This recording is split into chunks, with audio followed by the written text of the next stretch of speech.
Dear viewers, welcome to Vision Matters. Today our guest from Cyprus, Vice-Chancellor, as we call Rector, Professor Dr. Mustafa Tumer, Cyprus Social Science University. Professor Tumer, welcome to this program. Thank you, Professor Dava. I'm so glad to have this interview with you. I'm sure, I hope that I will make some contribution to your studies. Thank you. Thank you very much. Profs, you know, this is obviously the COVID-19 and this pandemic actually very much suddenly came to the world and everybody is obviously ups and down. As a Vice-Chancellor, could you give us a little briefing about your experience and how much you are actually doing for your university and Cyprus? Okay, well, we live in the North Cyprus, northern part of Cyprus. And the Minister of Council of Ministers of the North Cyprus government, they took a decision on 11th of March 2020 to lock down, semi-lockdown actually, but to lock down all the education, all the sectors. Since the 11th of March in North Cyprus, we can only go to shopping, that's all. Well, in North Cyprus, we have 21 universities. And the number of students in total is more than 100,000 students. And after this decision was taken by the government, the students, especially from Turkey, they left the country to their homes. And I think around 60% of the students, 55,000, 60,000 students from North Cyprus left to their home countries. And so we started to have the online education since then. We were ready as a university, as infrastructure. It took a week for the professors, for the instructors to adapt themselves to the new online system, and also the students. They took a week to adapt themselves, and officially, starting from 23rd of March, we started online education. And we started to have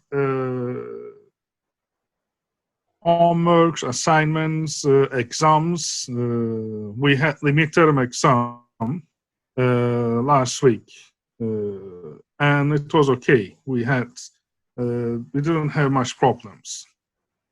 It seems that this will continue to the end of the semester, and we will have the final exams also online. Well, of course, exams are important in terms that in measuring the performance of the students, in grading them, and measuring the performance of the students, how to measure which systems to use depends on the course. Well, we are in a lucky that our university is social sciences university. We don't have experiments, we don't have labs like engineering or medical sciences. We only have in education and also religious studies faculty, they have to practice. They go to the classes, and but during this pandemic period, they couldn't, so they practice online. So we solved all these problems, and we have to adapt ourselves to the new system. Okay, thank you. So, Vice-Chancellor, as you said, obviously that is you did actually. I think it looked like you did very well and adapted many things.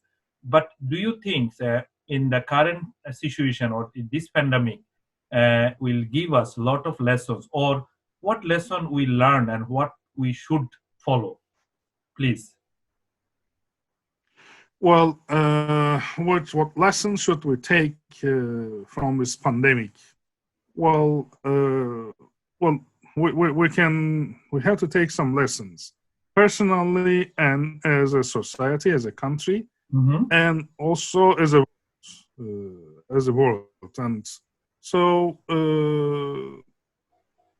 during this lockdown, since 10th of March, it will be almost 2 months. We are at houses, going to markets except shopping.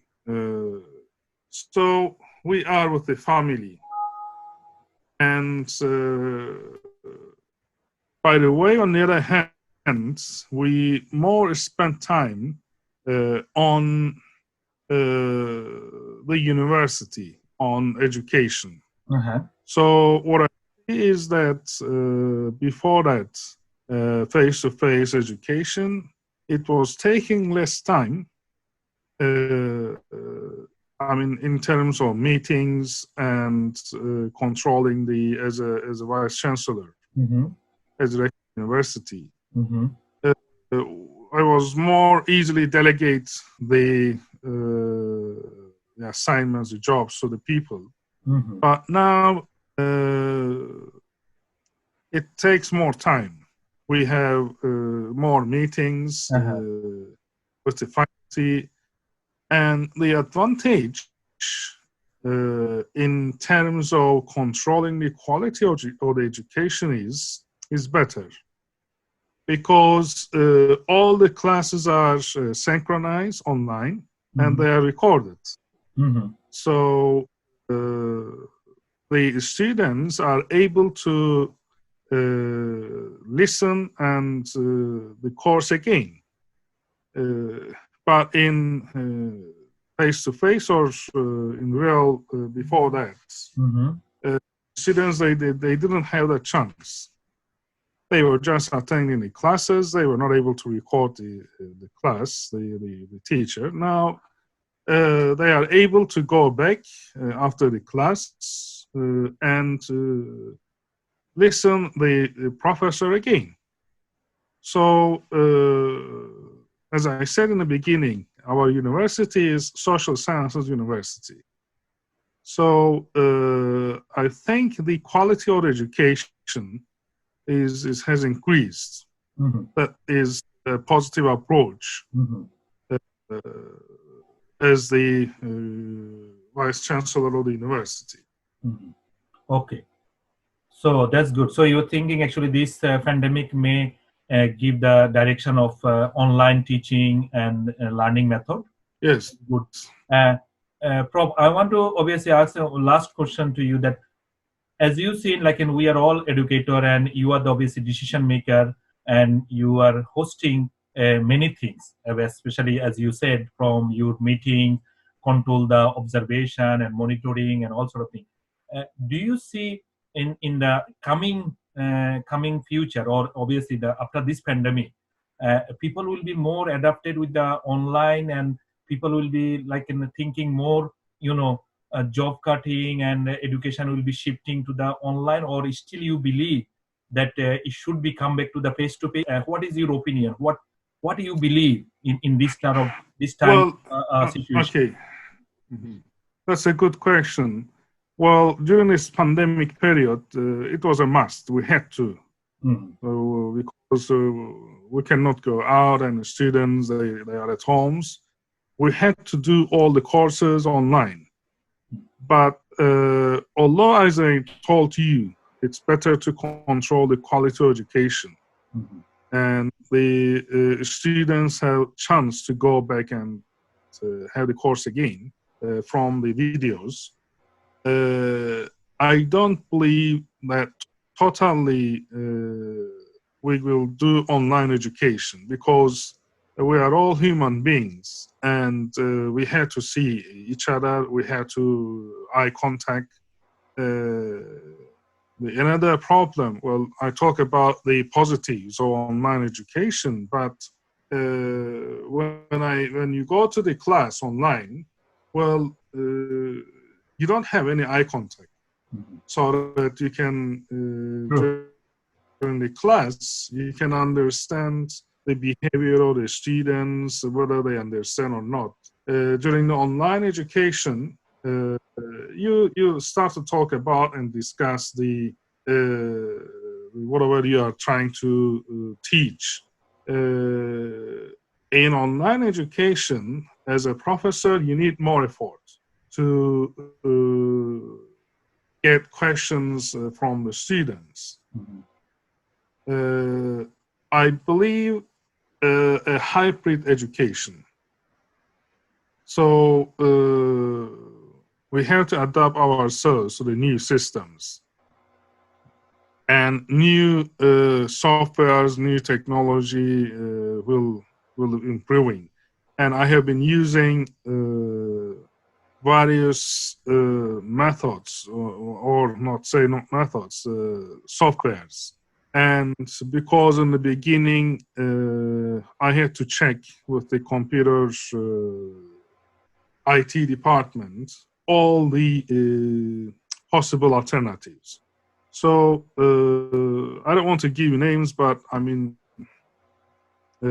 like the one that we are using now is the Zoom. We have others, MS Teams. We have Big Blue Button. Many other softwares that helps the education. I'm sure it will have more alternatives in near future. Because I don't see that in near future we are going to go back to the same situation. I mean, to the classes. In September, what will happen? We are still discussing. And also, you know, I'm a parent. My son is studying in UK. And I have serious questions in the next semester about his. So I'm in doubt whether to send him for the next semester to UK or not. So same for our students, because 90% of my university's students are from abroad. Okay.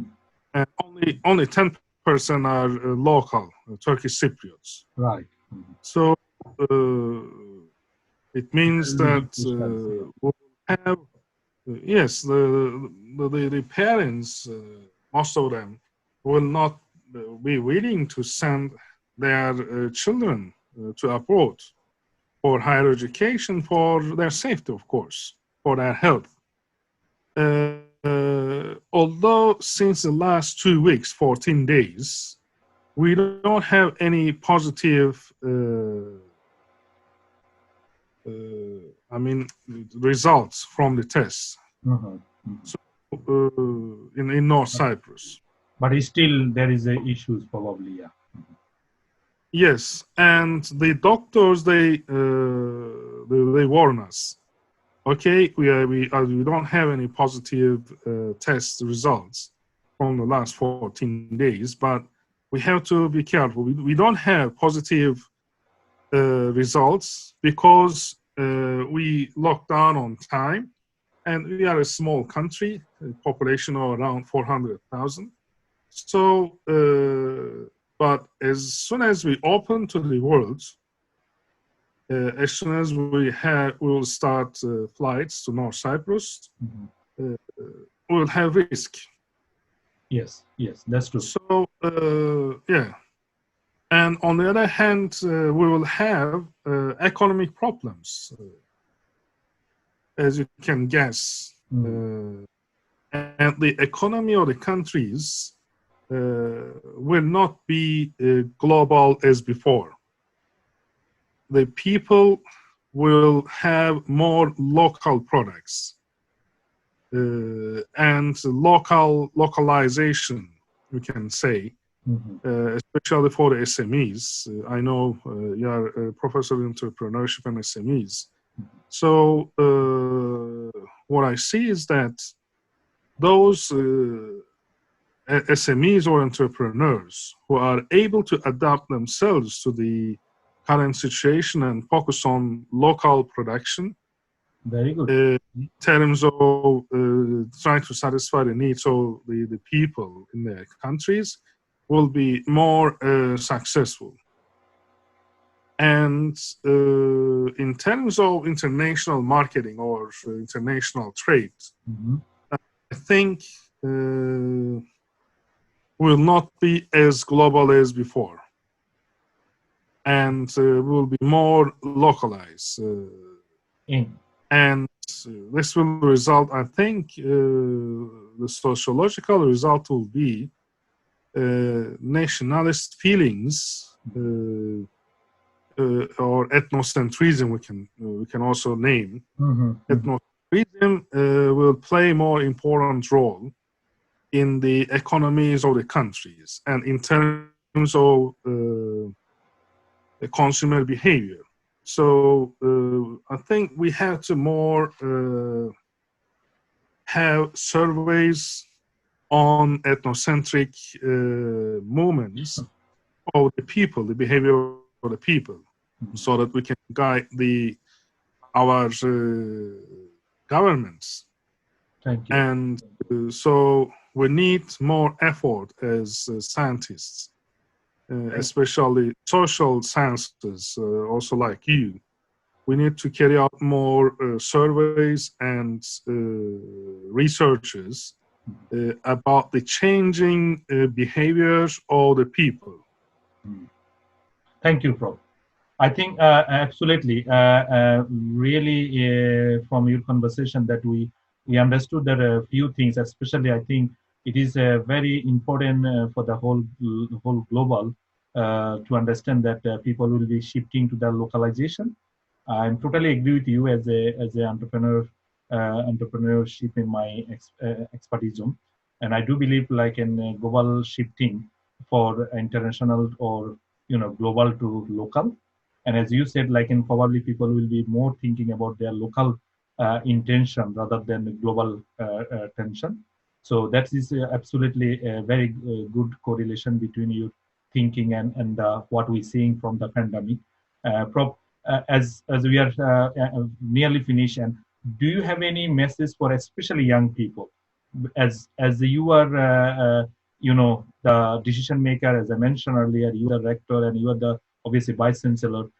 What message you want to give to the young people as students are actually currently in the course and in obviously thinking and stress and all sort of thing? Do you want to say a message to the student?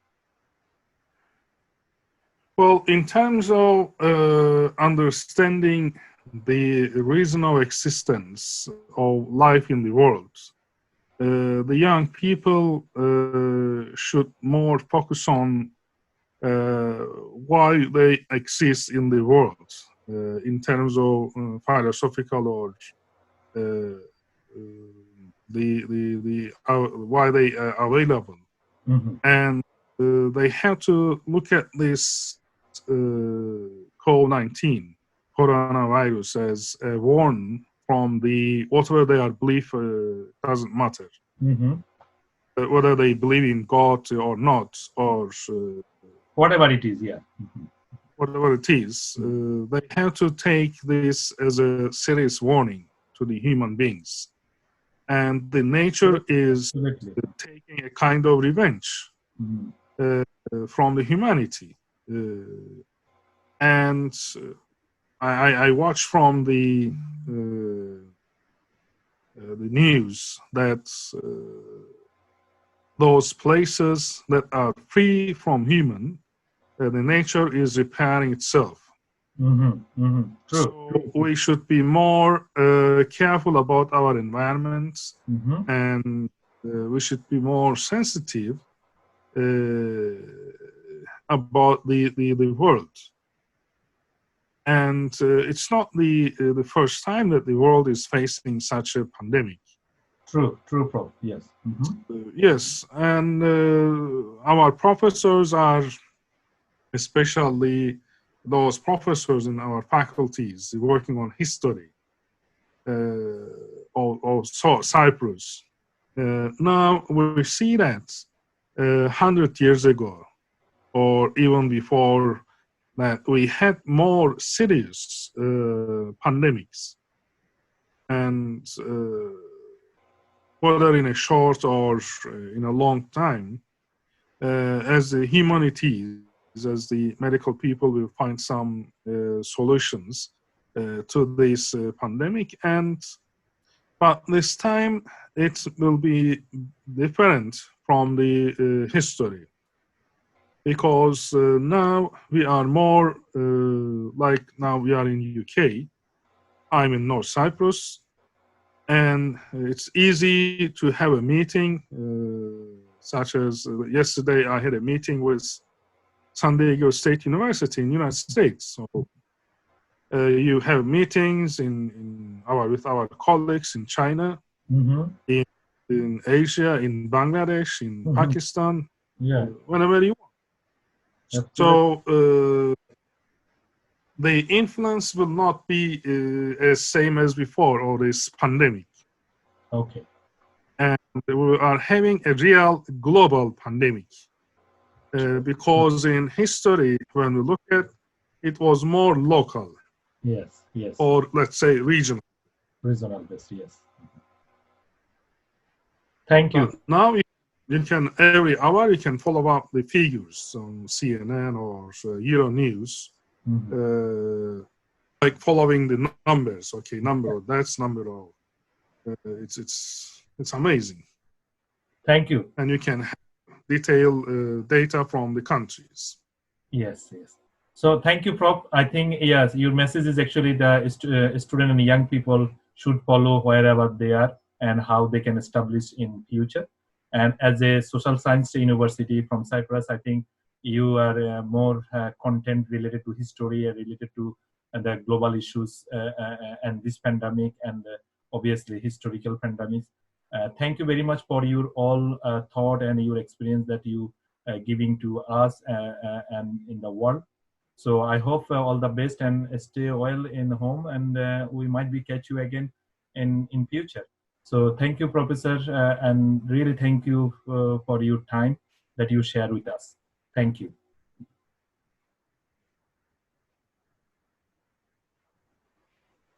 Okay, Professor Chowdhury, I'm also glad to be with you again. Before we had having meetings in conferences. I'm sure, I hope to see you more digitally. Thank you. And also in near future, face to face. Thank you. Thank you very much. Bye-bye. Bye-bye.